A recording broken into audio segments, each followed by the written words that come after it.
আছে কিনা এখনো আছে। ওনাদের মাজারের কি মহব্বত, সাইদি মাজারের বিরুদ্ধে কথা বলে, পীর অলিউল্লাহর বিরুদ্ধে কথা বলে। নিজেরা নামাজ পড়েন এক ওয়াক্ত। হ্যাঁ, একজন নাকি মদ খাচ্ছিল। কি খাচ্ছিল? মদ পান করতে গিয়া মোষ ছিল খুব লম্বা। আছে তো মানুষের মোষ নানান কায়দা, দেখছেন না? সেদিন একজনের দেখলাম এত বড় মোষ যে একেবারে মুখ টুক ঢাকা, লোকটা হাসে না কান্দে বোঝার কোন উপায় নেই। এরকম মোশালা এক লোক বাও হাত দিয়া মোষগুলা উঁচা করিয়া তারপরে মদ পান করতেছে। তো একজন এসে জিজ্ঞেস করছে, ভাই তুমি এত কষ্ট করে মদ খাও কেন? এক হাত দিয়ে উঁচু করে ধরিয়া তারপরে এত সাবধানতা অবলম্বন করে খাচ্ছ, কারণ কি? কয় যে ওলামায়ে কেরামদের মুখে শুনেছি কোনো কিছু পান করতে গেলে যদি মোষ ভেজে তাহলে নাকি মাকরু হয়। খাইতেছে কিন্তু হারাম, খাইতেছে কি হারাম, মাকরু থেকে বাঁচার চেষ্টা করতেছে। বেটাদের নামাজ নাই, রোজা নাই, মদ জেনা জুয়ানিয়া সারাদিন ডুবে থাকে। সাইদি মাজারের বিরুদ্ধে কথা বলেছে, মাজারের কত মোহব্বত। আমি আল্লাহর ওলিদের মাজারের বিরুদ্ধে কথা বলি না, থামুন। আল্লাহর ওলিদের মাজারের বিরুদ্ধে কথা বলি না, আমি কথা বলি মাজার নিয়ে যারা ব্যবসা করে তাদের বিরুদ্ধে কথা বলি। সুতরাং হাবিজাবি কথা বলে মানুষকে ফিরানো যাবে না। এই তৃতীয় শ্রেণী, তারা ধর্মের নামে মানুষকে আল্লাহর রাস্তা থেকে ফিরাবার চেষ্টা করে, আজে বাজে কথা বলে, যা কোরআনে নাই হাদিসে নাই, এই ধরনের কথা বলে আর এ দিয়ে ব্যবসা করে। আছেন এরকম ব্যবসা? আছে। আলহামদুলিল্লাহ, সব ব্যবসা চট্টগ্রামে অনেক কমে গেছে। আলহামদুলিল্লাহ বলেন, কোন আলহামদুলিল্লাহ। কমতেই হবে, কারণ বাংলাদেশের 2টা জেলার মানুষের ভেতরে ইসলামী সেন্টিমেন্ট সব থেকে বেশি তীব্রতর। 1 নম্বর চট্টগ্রাম, 2 নম্বরে সিলেট। কারণ এই 2 জেলায় আল্লাহর ওলিরা সব থেকে বেশি খেদমত করেছেন। কাজী ইসলাম থেকে মানুষকে দূরে সরাইতে পারবে না। মানুষ ঐক্যবদ্ধ হয়ে আল্লাহর দ্বীনকে কায়েম করার জন্য প্রস্তুতি নেবে। এরা এইভাবে বাধার সৃষ্টি করে, মাজার পূজা নিয়ে নানান ধরনের কথাবার্তা নিয়ে মানুষকে বিভ্রান্ত করার জন্য তারা চেষ্টা চালায়। আপনারা বিভ্রান্ত হবেন? বিভ্রান্ত হবেন?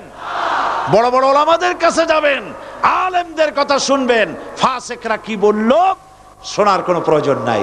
তবে আপনারা বিশ্বাস করেন, যত ভয় আপনারা পাচ্ছেন, আসলে ভয়ের কিছু নাই। আপনারা কি ভয় পাচ্ছেন? ভয় পাচ্ছেন? যত ষড়যন্ত্র হোক, আগামীকাল পূর্ব দিগন্ত থেকে সূর্য উদয় হওয়া যেমন সত্য, বাংলাদেশে ইসলামের রাষ্ট্র প্রতিষ্ঠিত হওয়া তেমন সত্য কথা ইনশাআল্লাহ। সেজন্য যদি রক্ত দিতে হয় রক্ত দিবেন, যদি জেলে যেতে হয় যাবেন, যদি শহীদ হতে হয় হবেন। শহীদি মউতকে ভয় পাবেন না। ভয় পান? আল্লাহর নবী বলেছেন, শরীরের যদি কেউ চিমটি কাটে, চিমটি কাটায় যত কষ্ট আছে, শাহাদাতের মউতে এর থেকে কম কষ্ট। শাহাদাত একটি সেতুর নাম, একটি ব্রিজের নাম। এই পারে দুনিয়া, আর শহীদ হওয়ার সঙ্গে সঙ্গে শাহাদাতের ব্রিজ পার হয়ে আল্লাহ রাব্বুল আলামিনের সঙ্গে দিদার নসিব হয়ে যাবে। আল্লাহর নবী মুতার প্রান্তরে জিহাদ হবে, 1 লক্ষ রোমানদের বিরুদ্ধে, মুসলমান মাত্র 3000। চিন্তা করতে পারেন, রোমান সৈন্য কত? 1 লক্ষ, আর মুসলমান 3000। সংখ্যা দিয়ে মুসলমানেরা বিজয় লাভ করে নাই কোনোদিন। মুসলমানেরা বিজয় লাভ করেছে ঈমান দিয়ে। কি দিয়ে? কি দিয়ে? ঈমান দিয়ে। সুতরাং আপনি ভারতকে বলে দিতে পারেন, ভারত তোমার জনশক্তি বেশি, ভূখণ্ড বড়, তোমার অস্ত্র বেশি, সব তোমার থাকতে পারে, কিন্তু তোমার চাইতে আমার একটা অস্ত্র অনেক অনেক অনেক বড়। সে অস্ত্রের নাম কি? চিল্লায় বলুন। সে অস্ত্রের নাম ঈমান। এই ঈমানের সামনে গাছের শুকনা পাতার মতো তারা উড়ে যাবে ইনশাআল্লাহ, কোনো চক্রান্ত কাজে লাগবে না। নবীজি জিহাদের জন্য মুসলমানদেরকে তৈরি করলেন আর বললেন, এই জিহাদের প্রধান সেনাপতির দায়িত্ব আমি দিলাম আমার পালক পুত্র যায়েদ। যায়েদ কোথায়? তিনি বললেন, লাব্বাইক হুজুর, আমি হাজির আছি। নবীজি বললেন, যায়েদ যদি শহীদ হয়ে যায় তাহলে জাফর তুমি কোথায়? তিনি দাঁড়ায় গেলেন। নবী বললেন, জাফর যদি শহীদ হয়ে যায়, এরপরে আব্দুল্লাহ বিন রাওয়াহা তুমি কোথায়? তিনি বললেন, হুজুর হাজির। হুজুর বললেন, তুমি দায়িত্ব পালন করবে। তিনজন যদি শহীদ হয়ে যায় তাহলে এরপরে তোমরা নিজেরা একজনরে বানায়া নিও সেনাপতি। তাহলে বোঝা গেল আল্লাহর নবী যে তিনজনের নাম নিলেন তাদের শহীদ হয়ে যাওয়া কনফার্ম হয়ে গেল, নিশ্চিত হয়ে গেল। হুজুর বললেন, যাদের নাম আমি নিলাম বাড়ি চলে যাও, বিদায় নিয়ে আসো মা বাপ স্ত্রীর কাছ থেকে। না জেনে হঠাৎ করে গুলি খেয়ে মরা আর জেনে শুনে মরা, দুই মরা কি একরকম? বন্ধুগণ, হাদিস শরীফের ভিতরে এসেছে, হযরতে যায়েদ বলেন, ইয়া রাসূলুল্লাহ, আমার তো আর যাওয়ার জায়গা নাই, আমার আব্বা আপনি, আপনি আমারে হুকুম করেছেন, আমার মা আয়েশা ঘরে বসে শুনেছেন, আমার তো আর যাওয়ার কোনো প্রয়োজন নাই। হযরতে জাফর বাড়ি চলে গেছেন। বিবিকে ডেকে বলেন, প্রাণের স্ত্রী, রাসূলুল্লাহ আমাকে জিহাদের ময়দানে সেনাপতি বানায়া পাঠাচ্ছেন, আমি জিহাদের ময়দানে চললাম, আমার এই ছেলেপেলেগুলিকে তুমি দ্বীনের রাস্তায় তৈরি করে দিও, আর আমি যে তোমার হক আদায় করতে পারলাম না, আমারে তুমি মাফ করে দিও। স্ত্রী আল্লাহর দরবারে দুখানা হাত তুলে বলেন, রব্বুল আলামিন, আমার স্বামীকে রাসূলুল্লাহ সেনাপতি বানায়া জিহাদের ময়দানে পাঠাচ্ছেন, আমি আমার স্বামীরে ফিরাবার হক রাখি না, তবে আমি তোমার কাছে দোয়া করি রব্বুল আলামিন, আমার স্বামীরে জিহাদের গাজী বানায়া আমার কাছে আল্লাহ তুমি ফিরাইয়া দিও। হযরতে জাফর তরবারির উল্টা পিঠ দিয়া হযরতে জাফর নিজের স্ত্রীর হাতে মৃদু আঘাত করে বললেন, স্ত্রী গো, উল্টা দোয়া করো না, নবীজি আমার নাম 2 নম্বরে ঘোষণা করেছেন, আমার আগেও একজন আছেন, পরেও একজন আছেন, আজকের জিহাদে আমি যে শহীদ হব তাতে কোনো সন্দেহ নাই, উল্টা দোয়া করো না, রব্বুল আলামিন তোমার দোয়া মঞ্জুর করবেন না। হযরতে জাফর বিদায় সালাম দিয়ে রওনা করলেন, আর স্ত্রী কাঁদতেছে, পিছনে বাচ্চারা আব্বা আব্বা বলে দৌড়াচ্ছে। হযরত জাফর বীর মুজাহিদ রাসূলুল্লাহর দিকে অগ্রসর হতে লাগলেন, পিছনে তাকায় দেখলেন না কারা কান্দে কারা দৌড়ায়। হযরত আব্দুল্লাহ ওই রাত ছিল তার বাসর সজ্জা, নতুন বিয়ে করেছেন, বাসর সজ্জার রাত। তিনি চলে গেলেন নিজের বাড়িতে।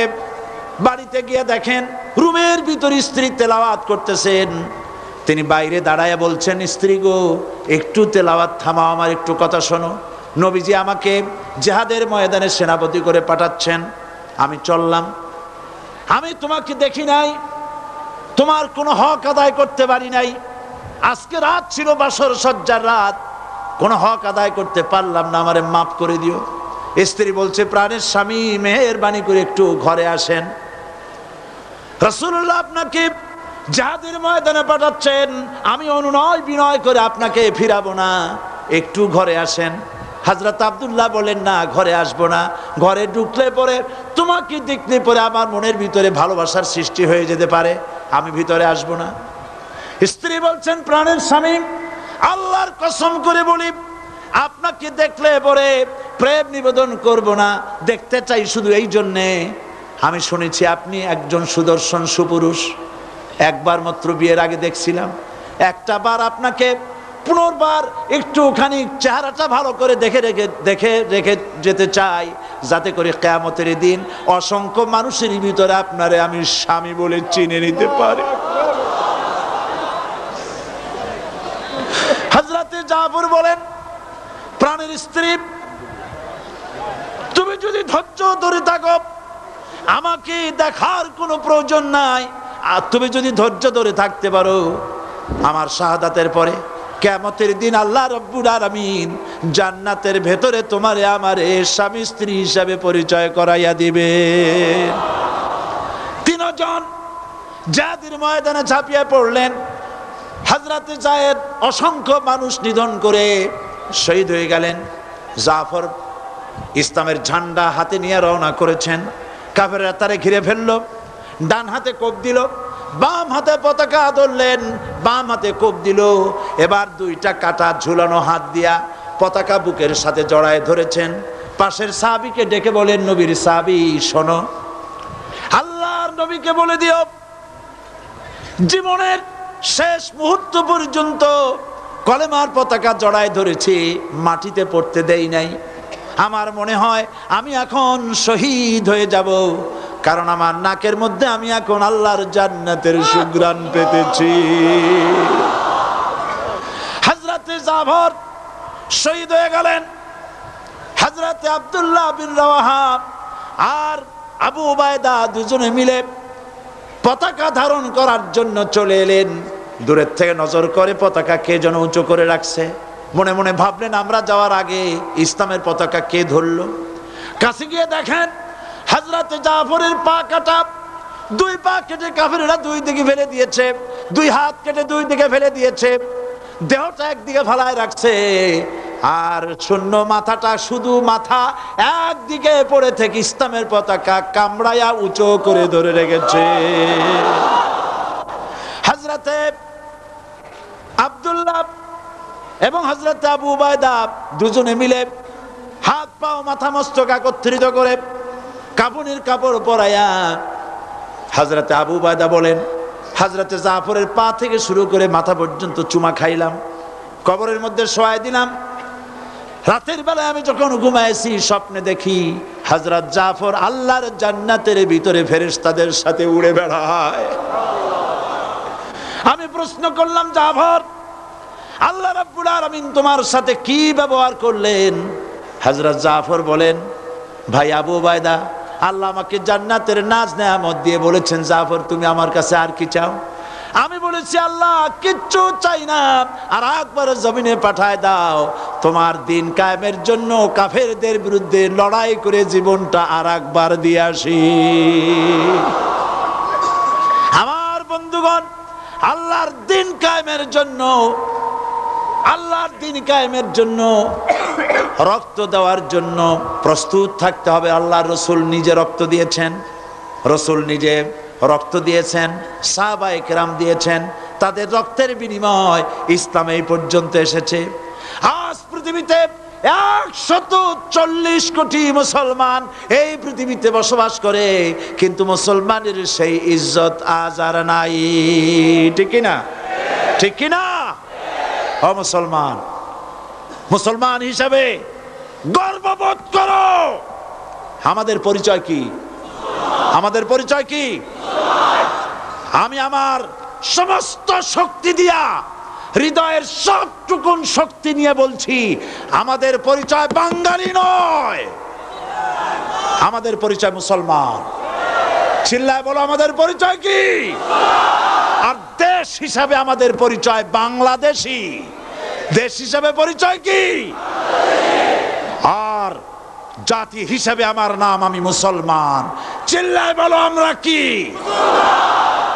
এই মুসলমান হলো সেই মুসলমান বিশ্বকবি, কবি সম্রাট আল্লামা ইকবাল বলেছেন, দস্ত দস্ত है दरिया भी न छोड़े हमने, दस्त दस्त है दरिया भी न छोड़े हमने, बहरे जुल्मत पे दौड़ा दिए घोड़े हमने। প্রান্তর তো প্রান্তর, আমরা তো সেই মুসলমান। শ্রাবণের খরচ্ছাতা, খরস্রোতা উত্তাল টাইগ্রিস নদীর উপর থেকে 60,000 অশ্বরোহী মুসলমান নদীর তুফান পার হয়ে আফ্রিকার ভূখণ্ডে কালেমার পতাকা উড়াইছে। সেই মুসলমান। সুতরাং যারা আমাদের সাথে, যারা আমাদেরকে জেলে দিতে চাও, যারা আমাদেরকে মারতে চাও, শহীদ করতে চাও, সিক্রেট মার্ডার করতে চাও, গুপ্ত হত্যা করতে চাও, গৃহযুদ্ধ বাঁধাতে চাও, শুনে রাখো, বাদ बातिल से दबने वाले ऐ आसमां नहीं हम, बातिल से दबने वाले ऐ आसमां नहीं हम, सौ बार कर चुका है तू इम्तिहान हमारा। 100 বার এই পৃথিবী টেস্ট করেছে, মুসলমান জীবন দিতে পারে, কাফেরের সামনে মাথা নত করতে জানে না। সুতরাং ভারতের পা চাটা গোলাম, ভারতের পা চাটা খরিদ করা গোলাম সরকারকে বলছি, মুসলমানদের ঈমান নিয়ে খেলা করবেন না, কোরআনের মাহফিলে বাধা দিবেন না।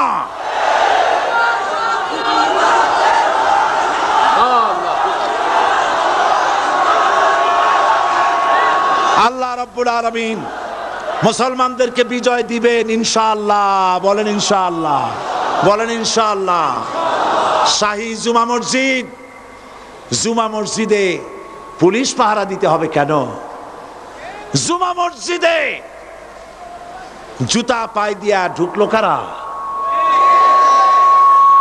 আমি গতকাল বলেছি, আমার সাধারণ পুলিশের কোনো দোষ নাই, তাদের কোনো অন্যায় নয়, লাঠি যার হাতে যায় তার কথাই বলে, এটাই স্বাভাবিক। কিন্তু যারা মসজিদের ভিতরে জুতা পায়ে দিয়ে উঠলে, মুসল্লিদের রক্ত ফালালে, মুসল্লিদেরকে ধরে জেলে আটকালে, আল্লাহর শাস্তির ভয় করো। আল্লাহ আছেন, আল্লাহ আছেন, ভয় করো আল্লাহ পাককে। এই রকমের অবস্থা চিরকাল থাকবে না।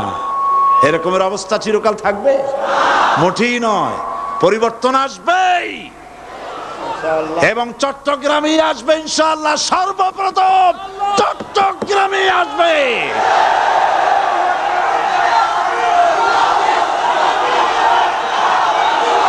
আজ আপনারা দেখতে পাচ্ছেন না, আপনারা দেখতে পাচ্ছেন না, স্টেডিয়ামের ভেতরে বীর চট্টলার 1400 বছর আগের খাদিজা আয়েশা দিয়ে এই স্টেডিয়ামের ময়দান 50,000-এর উপর মেয়ে লোক দিয়ে ভরে গেছে। এই দেশকে কেমনে থামাবা? এই দেশকে ভারতের গোলাম বানাইতে পারবা না। ইরানে যখন ইসলামী বিপ্লব হয়েছিল, মহিলারা রেজা শাহ পাহলভী তার সেনাবাহিনীকে পাঠায় দিয়েছিল, কামানের গোলা দিয়া উড়ায় দাও। হাজার হাজার মা বোনেরা, পুরুষেরা মিছিল করছে, মায়ের কোলে বাচ্চা, মায়ের পেটে বাচ্চা, মায়ের ঘাড়ে বাচ্চা, কামানের গোলায় শত শত শহীদ হয়ে যাচ্ছে। পিছন থেকে কেউ পালায় না, সমুদ্রের ঢেউয়ের মতো একটা ঢেউ এসে আছড়ে পড়ছে, ঢেউগুলো পিছনে অ্যাবাউট টার্ন করে ফিরে যায় না, সব ঢেউ একটার পর একটা আছড়ে পড়ে উপকূল ধ্বংস করে দেয়। 200-300 শহীদ হয়ে গেল। পেছন থেকে নারীরা পালাচ্ছে না, মেয়ে লোকগুলি লাশের উপর দিয়ে চলে আসতেছে। তাদের আঁচলে ছিল ফুল, অস্ত্র নাই, নিরস্ত্র ইরানি মুসলমান মা বোনেরা আঁচলে করে ফুল নিয়ে আসছে। ফুলগুলি কামানের উপরে মেরে বলছে, শাহের আমেরিকার গোলাম, শাহের সৈন্যরা, আমরা তোমার মা, আমরা তোমাদের বোন, আমরা তোমাদেরকে ফুল মারতেছি, তোমরা কামানের গোলা দিয়ে আমাদেরকে জান্নাতে পৌঁছায় দাও। ইরানের রাজপথ ছেড়ে দেব না যতক্ষণ ষাট না পালাচ্ছে, কালেমার পতাকা উড্ডীন না হচ্ছে।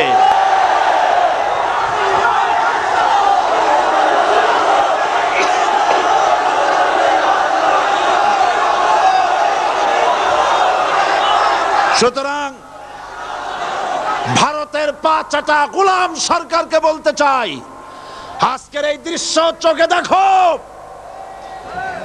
তাকায় দেখো, যদি প্রয়োজন হয় চট্টগ্রামের মা বোনেরা ঘর ছেড়ে রাস্তায় বেরিয়ে আসবে।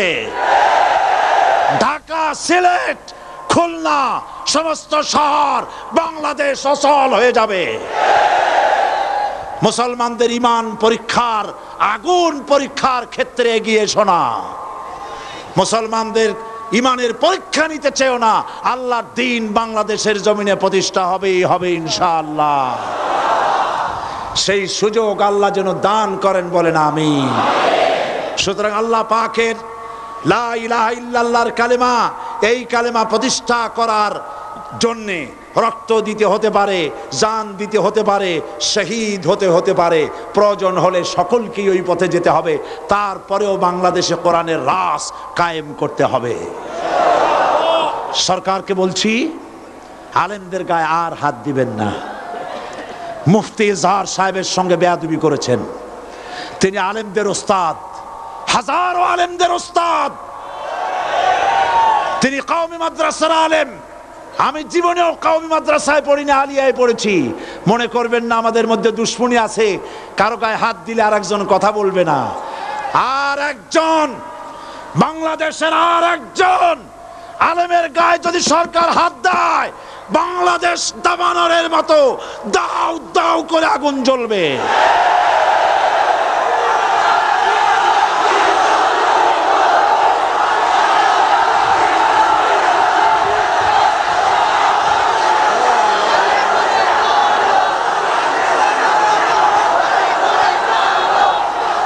সমস্ত মুসলমান ভাইদের খেদমতে আরজ করছি, ইসলাম প্রতিষ্ঠার জন্য কোরআন বুঝতে হবে। কি বুঝতে হবে? কোরআন বুঝতে হবে।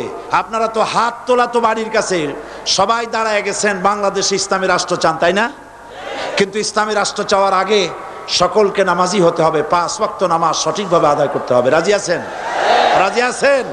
আপনারা যদি নামাজি না হন, আল্লাহর কোনো ঠেকা পড়ে নাই বেনামাজিদের কাছে। আল্লাহর দ্বীন আল্লাহ কায়েম করে দেবে, আল্লাহর কোনো প্রয়োজন নাই। কথা বুঝতে পেরেছেন? ওয়াদা করতে পারবেন যে নামাজ আর ছাড়বেন না? ওয়াদা করতে পারবেন? সমস্ত পুরুষ আর মা বোনেরাও, আপনাদেরকে কেউ দেখছে না, আপনারা পর্দায় আছেন, আল্লাহ দেখতেছে। কে দেখতেছে?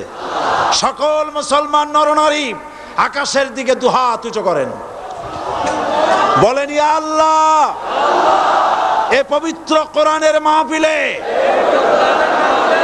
তোমার নামে শপথ করি, কসম করি, ওয়াদা করি, যতদিন পর্যন্ত মালাকুল মউত আমার মাথার কাছে না আসতেছে, ততদিন পর্যন্ত ফরজ নামাজ, ফরজ রোজা, শরীয়তের ওজর ছাড়া আর ছেড়ে দেব না, আর ছেড়ে দেব না, আর ছেড়ে দেব না। এবার চিল্লায় বলুন ইয়া আল্লাহ। আজকের এই পবিত্র মাহফিলে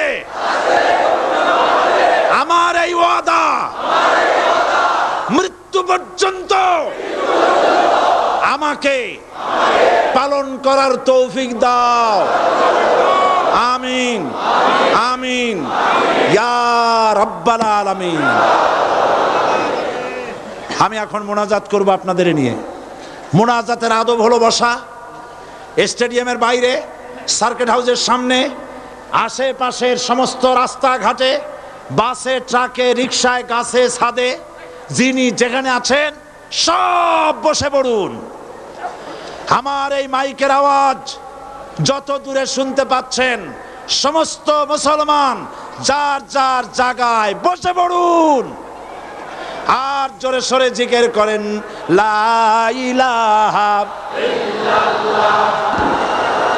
এক্ষুনি আর কয়েক মিনিটের ভিতরে সারা বছরের কাঙ্ক্ষিত, বাঞ্ছিত, প্রত্যাশিত ঐতিহাসিক তাফসীরুল কোরআন মাহফিলের মোবারক মোনাজাত, এই মোনাজাতে শরীক হওয়ার জন্য ওমান, কুয়েত, কাতার, আবুধাবি, সৌদি আরব, ইউরোপ, আমেরিকা, পৃথিবীর বিভিন্ন দেশ থেকে অসংখ্য টেলিফোন এসেছে। মালয়েশিয়া, ইন্দোনেশিয়া, জাপান, পৃথিবীর বিভিন্ন দেশ থেকে টেলিফোন এসেছে। সে কথা আমি একটু পরে বলবো। মোনাজাতে সকলকে শরীক হতে হবে। এত বড় মোনাজাত জীবনে আর কোনো জায়গায় পাবো বলে আমাদের কোনো ধারণা নাই। আল্লাহ ভালো জানেন। আল্লাহ মেহেরবানি করে বসুন। আজকে যারা ইসলাম কবুল করতে এসেছেন, বলেছিলাম 21, আরো একজন যোগ হয়েছে, মোট 22 জন ইসলাম কবুল করবেন এখন। তো 23। তো আমি প্রত্যেক দিনের মতো তাদের নাম আজকে আর বলতে পারলাম না, নাম ঠিকানা বলতে গেলে সময় লাগবে, আপনাদের অনেক দূর যেতে হবে বলে আমি নাম বললাম না। তবে একটা কথা বলতে হয়, একটা স্লিপ আসছে আমার কাছে, 16 শহর 2 নম্বর গেট মাহফিলের জন্য আগত গাড়ি থেকে আক্রমণ করে 5 জন অপহরণ করা হয়েছে। বোয়ালখালী থেকে মাহফিলে আসার সময় গাড়িতে গুলি চালানো হয়েছে, 2 জনের অবস্থা আশঙ্কাজনক। আমরা মাফ করব ঠিকই, কিন্তু এই বেয়াদবি ছাড়তে হবে। আমি পুলিশ কর্তৃপক্ষকে বলছি, আপনারা থামেন। আপনারা পুলিশ কর্তৃপক্ষ, আপনারা এই লোকগুলিকে ঠেকান। আমি বিশ্বাস করতে পারি না কোনো মুসলমানের সন্তান তাফসিরুল কোরআন মাহফিলের শ্রোতাদের গায়ে গুলি করতে পারে অথবা তাদেরকে অপহরণ করতে পারে। কোনো মুসলমান সন্তানেরা পারে না। সুতরাং আমি সাবধান করে দিচ্ছি, আল্লাহর গজবের মুখোমুখি না হওয়ার জন্যে প্রশাসন, গোয়েন্দা বিভাগ তৎপর থাকুন। এবং আমরা দোয়া করি, যত লোক এসেছেন কোরআনের মাহফিলে, ইয়াজুজ মাজুজ বাহিনীর হাত থেকে আল্লাহ পাক তাদের সকলকে হেফাজত করুন। এখন মোনাজাত, এখন মুসলমান হচ্ছে, আপনারাও তাদের সাথে শরীক হন। দাঁড়ান,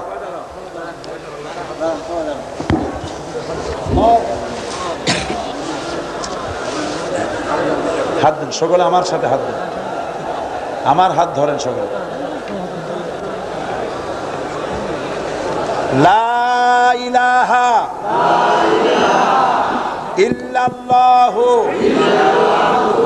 মুহাম্মাদুর রাসূলুল্লাহ। আল্লাহ ছাড়া কোনো ইলাহ নাই, মাবুদ নাই, মুহাম্মদ সাল্লাল্লাহু আলাইহি ওয়াসাল্লাম আল্লাহর প্রেরিত রাসূল। আশহাদু আন লা ইলাহা ইল্লাল্লাহু ওয়াহদাহু লা শারীকা লাহু ওয়া আশহাদু আন্না মুহাম্মাদান আবদুহু ওয়া রাসূলুহু। আমি সাক্ষ্য দিচ্ছি আল্লাহ ছাড়া কোনো ইলাহ নাই, মাবুদ নাই, উপাস্য নাই, তিনি এক, তিনি একক, তার কোনো অংশীদার নাই। আমি আরো সাক্ষ্য দিচ্ছি মুহাম্মদ সাল্লাল্লাহু আলাইহি ওয়াসাল্লাম আল্লাহর বান্দা এবং তার প্রেরিত রাসূল। সকলকে বলো আসসালামু আলাইকুম। আপনারা সালামের জবাব দিন। সবাই বসুন।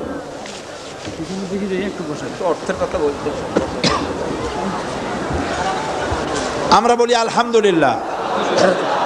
এ ভাইয়েরা সবাই এখন মাসুম বেগুনা, আল্লাহ পাক তাদেরকে ইসলাম বোঝার এবং ইসলামের পথে চলার তৌফিক দান করুন। আমরা বলি আমিন। সবাই বলি আমিন। এই মাহফিল বিশাল মাহফিল, এ মাহফিলের বিশাল খরচ। সেই খরচে শরীক হওয়ার জন্য প্রত্যেক বছর আমি আপনাদের খেদমতে আরজ করি, আর কোনো বছর আপনারা মাহরুম করেন না। আমি প্রাণ ভরে সকলের জন্য দোয়া করি, আমরা সবাই করি। আপনারা যারা আসছেন সকলে মিলে মাহফিলে সাহায্য করে যাবেন। চতুর্দিকে চাদর আছে, ড্রাম আছে। এই মাহফিলের আয়োজনে বহুত টাকা খরচ হয়েছে। 22 না কত, 21,55,000 টাকা বাজেট, প্রায় 22 লক্ষ টাকা এটার জন্য বাজেট। এবার আরো খরচ তো এবার আরো বেড়েছে। আপনারা মেহেরবানি করে সবাই মিলে দিলে এটা কোনো ব্যাপারই না। দেবেন কিনা বলেন?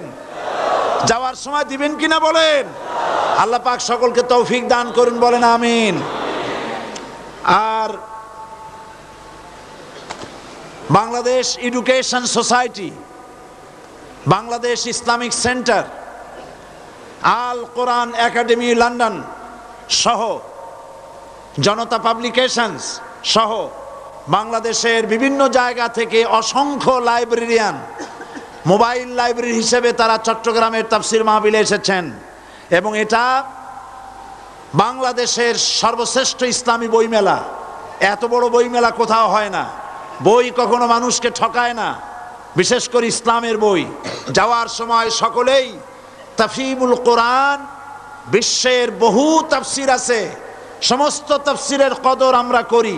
যেই তাফসিরটা পড়লে ইসলামকে আন্দোলন হিসেবে চেনা যায়, এরকমের তাফসির মারিফুল কোরআন, রুহুল বায়ান, বহু তাফসির আছে। তার মধ্যে তাফহিমুল কোরআন এখানে এসেছে, ফি জিলালিল কোরআন, সৈয়দ কুতুব শহীদ রহমতুল্লাহ আলাইহির লেখা সে তাফসির এসেছে। আপনারা মেহেরবানি করে এই তাফসিরের কিতাবগুলি কিনবেন এবং হাদিস শরীফের বই কিনবেন, যেগুলি আমি নাম নিলাম। সব নাম তো আমি জানি না, যারা এখানে পাঠাইছেন অনেক বই এখানে পাঠাইছেন, আমি কয়টা বইয়ের নাম বলবো। আপনারা এই সমস্ত বই কিনে নেবেন।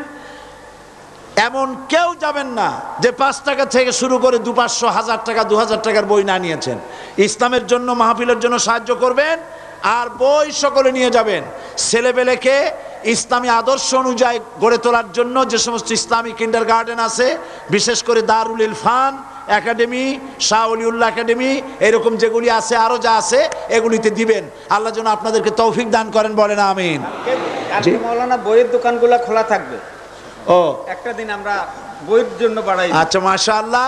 হযরত মাওলানা শামসুদ্দিন সাহেব বলছেন যে যেহেতু 4-5 দিন এটা হইল না, তো আগামী কালের জন্য বইয়ের দোকান খোলা থাকবে। মা বোনেরা, ভাইয়েরা ইচ্ছে মতো বই কিনতে পারবেন।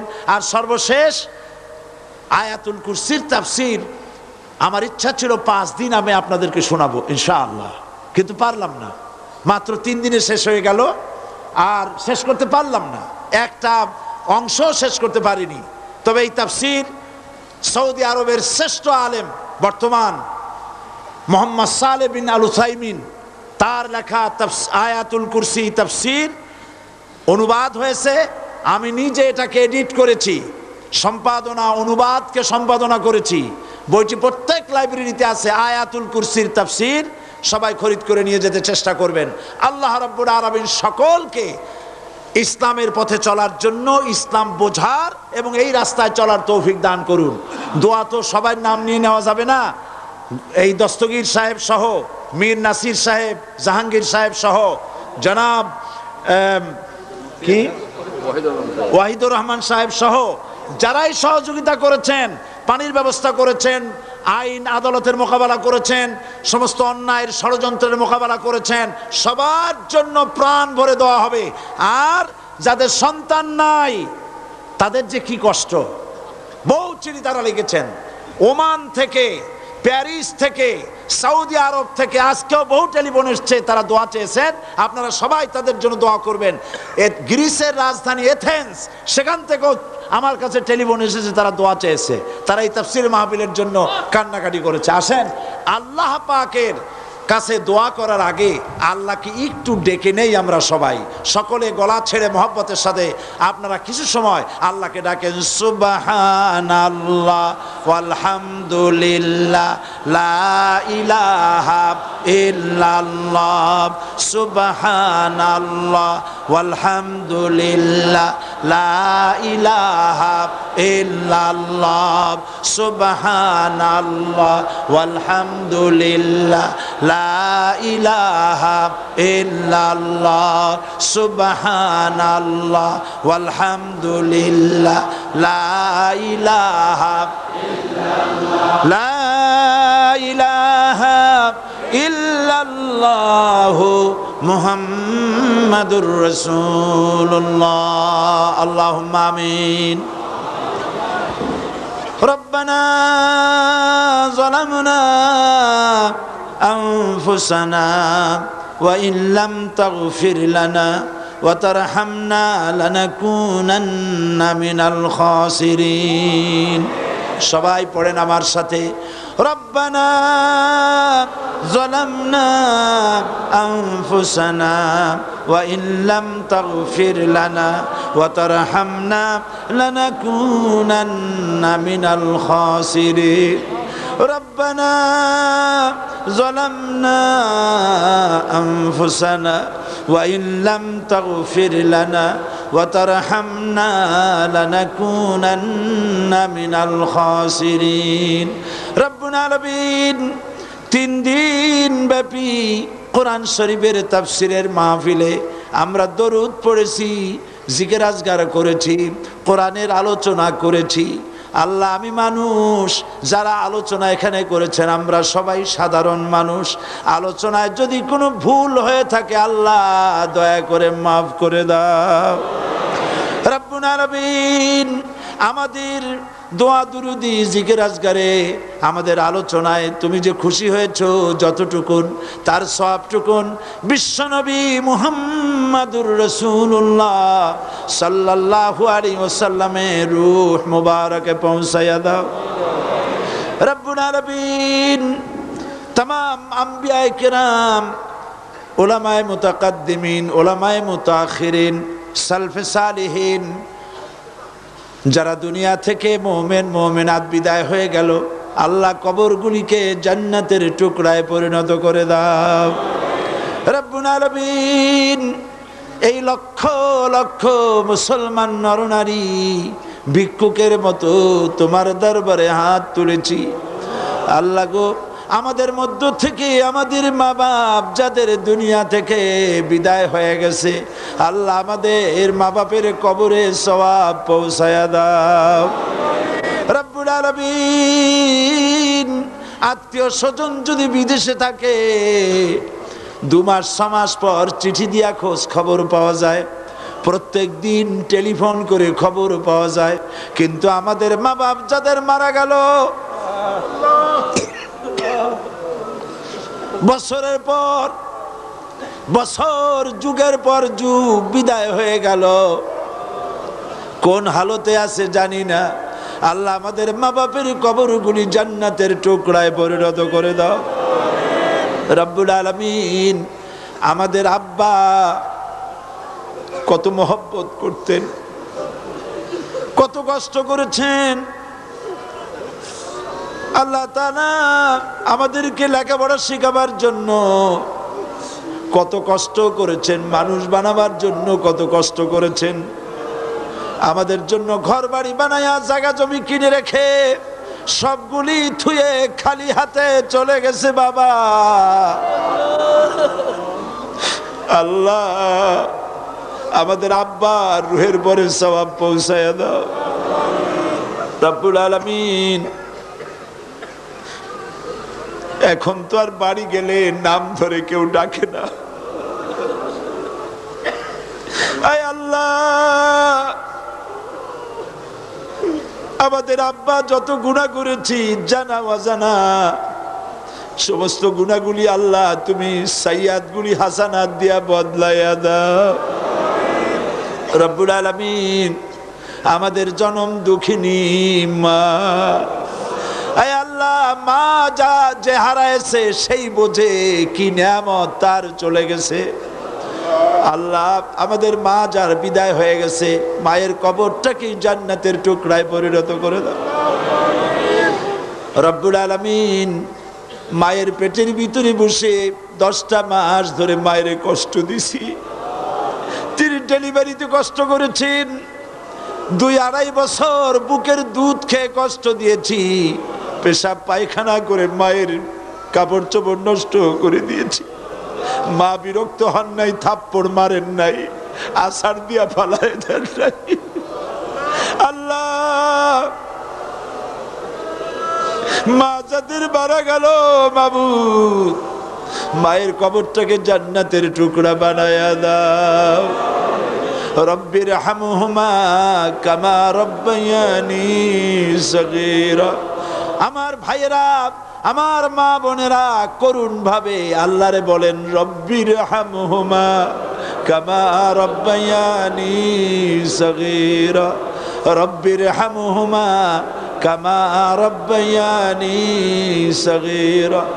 আয় আল্লাহ তাআলা, আমাদের দাদা দাদি নানা নানি আত্মীয় স্বজন পাড়া প্রতিবেশী বন্ধু বান্ধব যারা মারা গেছে প্রত্যেকের রুহের পরে সওয়াব পৌঁছায় দাও।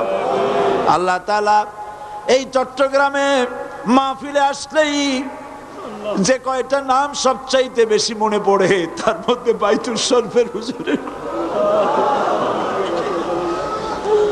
আল্লাহ, বাইতুল শরীফের হুজুরের কবরটাকে জান্নাতের টুকরা বানাও।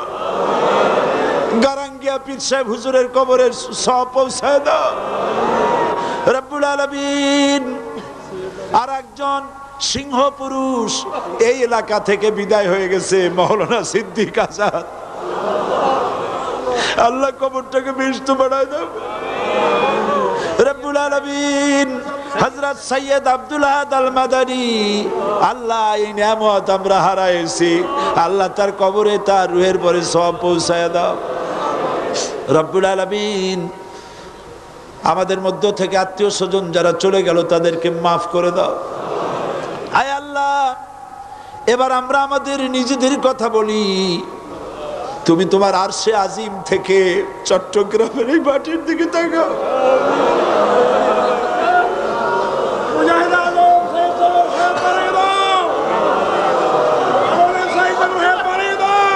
রব্বুল আলামিন, এই লক্ষ লক্ষ জনতা দুনিয়ায় কোনো খাজা বাবার কাছে হাত উঁচা করে নাই, দুনিয়ায় কোন রাজা বাদশার কাছে হাত উঁচা করে নাই, শাহানশাহ আকাশের মালিকের কাছে হাত তুলেছি। বাবু, গুনাহ করে করে জীবনটারে নষ্ট করে ভালাইছি। আল্লাহ, তুমি আমাদের জিন্দেগির গুনাহ মাফ করে দাও। আয় আল্লাহ, জীবনের পিছনের দিকে যদি তাকাই গুনাহ ছাড়া কিছুই দেখি না, আমাদের ভয় করে আল্লাহ। আয় আল্লাহ, জেনে না জানে শিরক বিদআত যত গুনাহ আমরা করেছি, আল্লাহ জিন্দেগির গুনাহ মাফ করে দাও রব্বুল আলামিন। ছেলে যদি অন্যায় করে বাপে পিটাইয়া বাড়ি থেকে বাইর করে দেয়, ছেলে সারাদিন বাইরে ঘোরে, বাপের ভয়তে বাড়ি আসে না, বাপ রাত্রিবেলায় ঘুমায় যায়, আর মা দুপুরেও খায় নাই যেহেতু ছেলে পায়নি। গভীর রাত্রে মা না ঘুমাইয়া দাঁড়ায় থাকে দরজার কাছে, আর ছেলে সারাদিন ঘুরে ঘুরে রাতের বেলায় দরজার কাছে এসে বলে,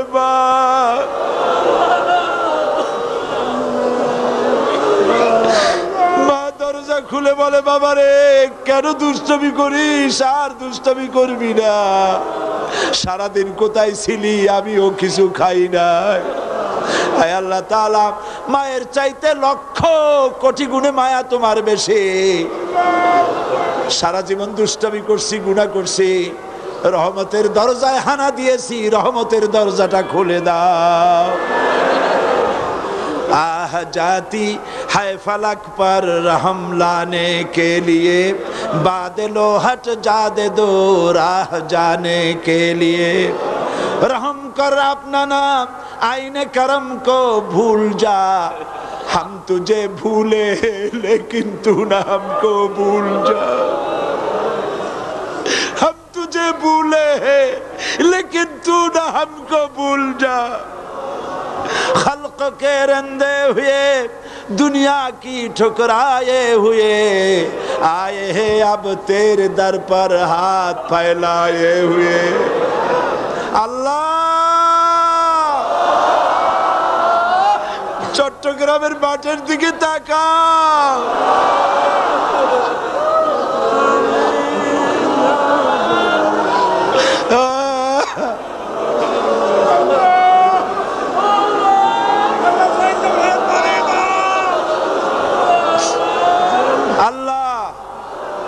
আল্লাহ, এই চট্টগ্রামের তাফসীরের মাহফিলে যারা বাধা দিল বাবু,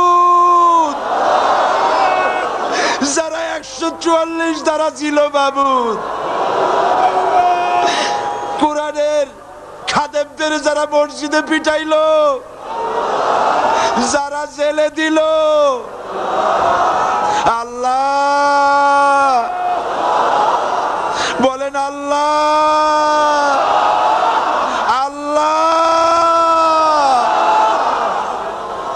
हिदायत नसीब करो, हिदायत नसीब करो बाबू। हजरत उमर तो रसूलुल्लाहरे मारते आसছিল, हजरत उमर तो रसूलुल्लाहरे हत्या करते आसছিল, সেই উমরে তুমি কোথায় নিয়ে গেছো মাবুদ?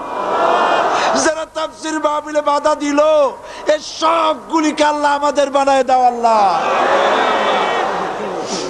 আল্লাহ আল্লাহ বাংলাদেশ পৃথিবীর দ্বিতীয় বৃহত্তম মুসলিম দেশ।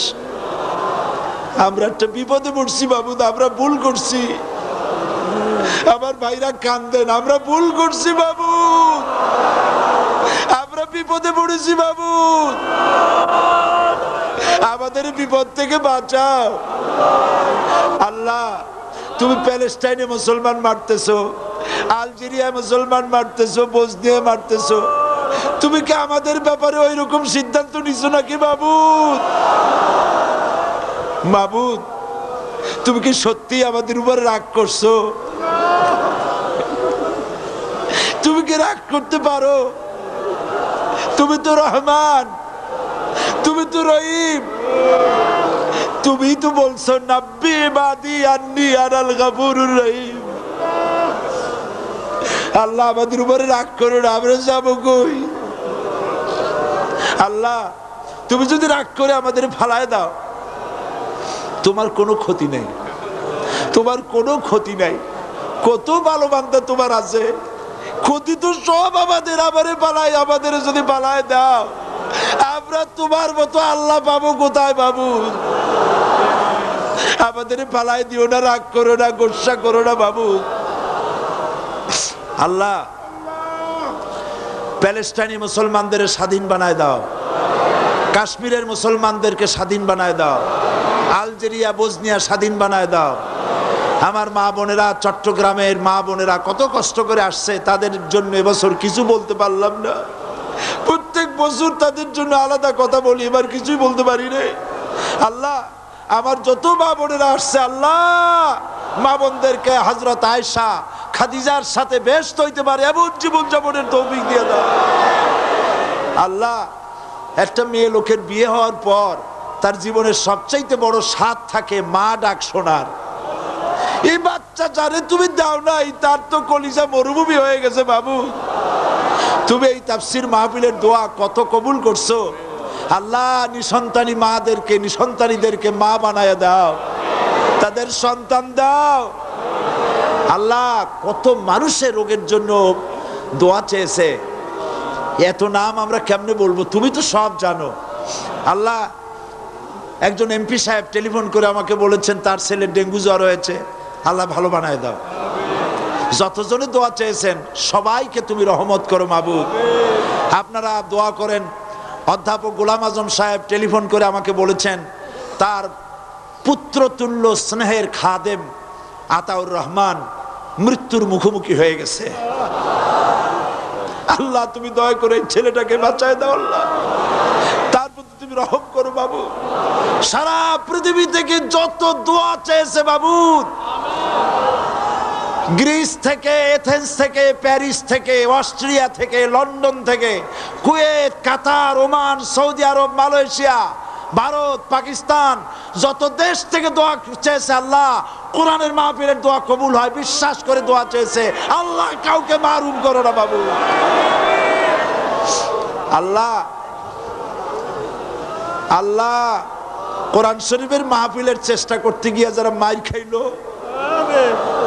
যাদের পুলিশে পিটাইলো আল্লাহ, তাদেরকে তুমি ভালো বানায় দাও, সুস্থ করে দাও। যে ছেলেটার চোখ যাচ্ছে আল্লাহ তুমি তার চোখটা ফিরায় দাও আল্লাহ। আমার দেশের সেনাবাহিনী, আমার দেশের সেনাবাহিনী খালিদ বিন ওলীদের মতো বানায় দাও, ঈমান দিয়া বুক ভরে দাও, ইসলামের জন্য পাগল বানায় দাও। আমার দেশের বিডিআর, আমার দেশের পুলিশ খালিদ বিন ওলীদের মতো বানায় দাও। কাফেরদের গোলামি আমার সেনাবাহিনী, আমার বিডিআর, আমার পুলিশ, আমার এয়ারফোর্স কোনদিন যেন কাফের গোলামি না করে আল্লাহ। এদের নামাজি বানাও, এদের দিনদার বানাও, এদের পরহেজগার বানাও। দেশ শাসন যারা করছে আল্লাহ তাদের কলজার মধ্যে জাহান্নামের ভয় দাও, তাদের মৌতের ভয় দাও।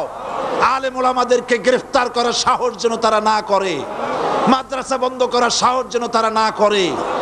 বাংলাদেশকে কিয়ামত পর্যন্ত স্বাধীন বাংলাদেশ হিসাবে টিকায় রাখো আল্লাহ। যেসব ছেলেরা লাঠি মিছিল করলো কোরআনের বিরুদ্ধে, আলেমের বিরুদ্ধে, আল্লাহ এগুলি সব আমাদের ছেলে। আল্লাহ কাফেরেরা আমাদের ছেলেগুলিকে আমাদের বিরুদ্ধে ব্যবহার করতেছে। আল্লাহ এই অভিযোগ তোমার কাছে ছাড়া কার কাছে করব? আমার ছেলের কাঁধের উপরে বন্দুক রেখে কাফেরেরা আমার বুককে তাক করেছে।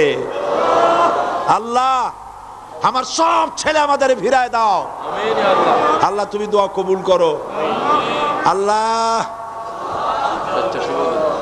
স্বেচ্ছাসেবক ভাইরা কয়টা দিন যা পরিশ্রম করেছে, চেহারাগুলি কালো হয়ে গেছে, না খায়া না ঘুমাইয়া বাবু। সমস্ত স্বেচ্ছাসেবকদেরকে আল্লাহ পাক তুমি তাদের উপরে রহমত নাজিল করো বাবু। সকলকে আহলে কোরআন বানায় দাও। জেলখানায় যত লোক আছে অন্যায়ভাবে জেলের মধ্যে যাদের রাখা হয়েছে আল্লাহ তাদেরকে বের করে দাও। আল্লাহ আজকের এই মাহফিলে যত লোক হাত তুলেছি, সারা জীবন তোমাকে সেজদা করেছি, কাবা শরীফকে, তোমাকে কাবাকে কেন্দ্র করে তোমারে সেজদা দিছি, কিন্তু অনেকেই কাবা শরীফ চোখে দেখে নাই।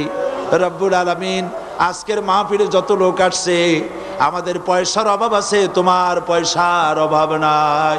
রব্বুল আলামিন যত মুসলমান নরনারী এ মাহফিলে এসেছে, কাবা শরীফ চোখে দেখার তৌফিক দিয়া দাও। রব্বুল আলামিন তোমার নবীকে আমরা চোখে দেখি নাই, কাফের বেঈমানেরা অত্যাচার করেছে, মারধর করেছে, রক্ত ঝরাইছে। বঙ্গোপসাগরের কর্ণফুলীর কিনারায় চট্টগ্রাম আউটার স্টেডিয়ামে তোমার হাবিবের লক্ষ লক্ষ উম্মত নরনারী তোমার নবীকে দেখি নাই, নবীর জন্য পাগল হয়ে দরুদ পড়ি।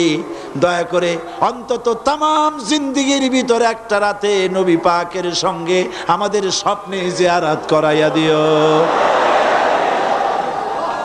রব্বুল আলামিন। আল্লাহ যত লোক এখানে মুসলমান হয়েছেন, সমস্ত যত লোকে যাবত মুসলমান হয়েছে, আজকে যারা হয়েছে সবাইকে আল্লাহ দিনদার ইমানদার মুজাহিদ বানায় দাও। আল্লাহ এই মাহফিলে যত আলেম ওলামা আসছেন সকলের প্রতি তুমি রহম করো। হযরত মাওলানা শামসুদ্দিন সাহেব 1992 সনে তুমি তার দৃষ্টি নিয়ে নিয়েছো। তুমি তো সব সময় সকলের দৃষ্টি নিয়ে নিতে পারো, তুমি দিয়েছো, তুমি নিতে পারো। মাবুদ এই লোকটি ধৈর্য ধরেছেন, 8 বছরের মধ্যে কোনো দিন আফসোস শুনি নাই যে আমার চোখ নাই। আল্লাহ তুমি দয়া করে ইন্তেকালের সময় চোখটা খুলে দিও আর রসুলকে সামনে এনে দিও, যেন রসুলের চেহারা দেখতে দেখতে মরতে পারে তৌফিক দিও। আমাদের সকলকে সেই তৌফিক দিও আল্লাহ। আমাদের আর এক নিয়ামত আওলাদে রাসূল মঞ্চে এখানে বসা আছে, আল্লাহ তুমি তার হায়াত দারাজ করে দাও।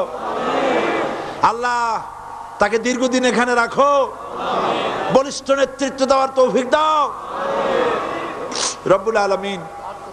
হাত তো নামাইতে ভয় করতেছে, এত চিল্লাইলাম, দোয়া কি কবুল হয়েছে বাবু? আল্লাহ তুমি সাইদী সাহেবের হায়াত দাও, আল্লাহ সাইদী সাহেবের হায়াত বাড়াই দাও, তাকে সুস্থ করে দাও, সাইদী সাহেবের হায়াত বাড়াই দাও, সাইদী সাহেবের হায়াত বাড়াই দাও, স্বাস্থ্য অটুট করে দাও, আল্লাহ তার হায়াত দারাজ করে দাও। তোমার কথা, তোমার কোরআনের কথা যেন বলতে পারে তৌফিক দান করো। ইয়া আল্লাহ তার কণ্ঠস্বরকে আল্লাহ অটুট করে দাও। ইয়া আল্লাহ তাকে সুস্থ করে দাও। ইয়া আল্লাহ অসুস্থতার কথা আমাকে বলেছে, আল্লাহ অসুস্থ হলে তোমার কোরআনের বাণী বিকারে পৌঁছাবে। আল্লাহ তাকে সুস্থ করে দাও, কিন্তু তুমি তো জানো আল্লাহ সমস্ত অসুবিধাগুলা তুমি দূর করে দাও। তোমার দিনের কথা আরো বলিষ্ঠ ভাবে তো বলার তো আমার বন্ধুগণ, আল্লাহ যত আমাদের এই তাফসীরুল কোরআন মাহফিলে এসেছে এবং তোমার দিনের কথা সারা দুনিয়াতে বলে বেড়াচ্ছে, আল্লাহ সকলকে তুমি সুস্থ রাখো, বলিষ্ঠ কণ্ঠস্বর দাও। আল্লাহ পাক আমাদের সকলের দোয়া কবুল করুন, বলেন আমিন। আমি এখন কয়েক সেকেন্ড আপনাদের জন্য ছেড়ে দিলাম। অনেকের প্রত্যেকেরই নিজ নিজ কিছু কথা আছে। এ মাহফিলের দোয়া নিঃসন্দেহে কবুল হবে ইনশাআল্লাহ। মাথা নিচু করেন, চক্ষু বন্ধ করেন, মাথা নিচু করেন, চক্ষু বন্ধ করেন। আল্লাহ আপনার সামনে, আল্লাহ আপনাকে দেখতেছেন। এই চিন্তা করে চোখের পানি ফেলে যার যা কথা আছে আল্লাহকে বলেন।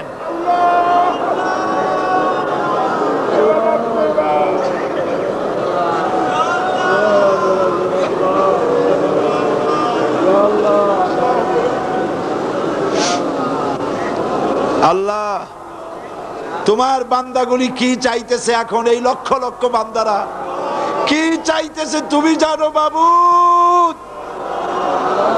যে যা চাইতেছে আল্লাহ বৈধভাবে সবাইকে দান করে দাও আল্লাহ।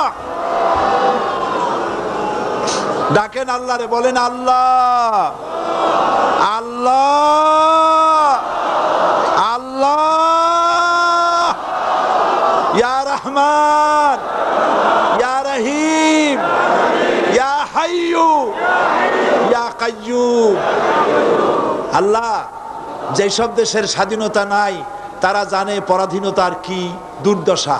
আমরা আমাদের এই স্বাধীনতা কিয়ামত পর্যন্ত চাই। আল্লাহ তুমি বজায় রাখো। আমাদের দেশটা কোরআনের শাসন হয়েছে, এটা আমাদের চোখে দেখাইও আল্লাহ। ইসলামী সমাজ কল্যাণ পরিষদকে কিয়ামত পর্যন্ত এদের খেদমতের তৌফিক দিয়ে দিও।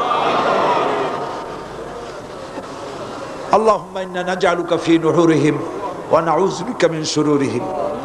রব্বানা তাকাব্বাল মিন্না ইন্নাকা আনতাস সামিউল আলিম ওয়া তুব আলাইনা ইন্নাকা আনতাত তাওয়াবুর রহিম। সুবহান রাব্বিকা রাব্বিল ইজ্জাতি আম্মা ইয়াসিফুন ওয়া সালামুন আলাল মুরসালিন ওয়ালহামদুলিল্লাহি রাব্বিল আলামিন। ওয়াজআল আখিরা কালিমাতিনা ইনদাল মাউতি লা ইলাহা ইল্লাল্লাহু মুহাম্মাদুর রাসূলুল্লাহ। আসসালামু আলাইকুম ওয়া রাহমাতুল্লাহ।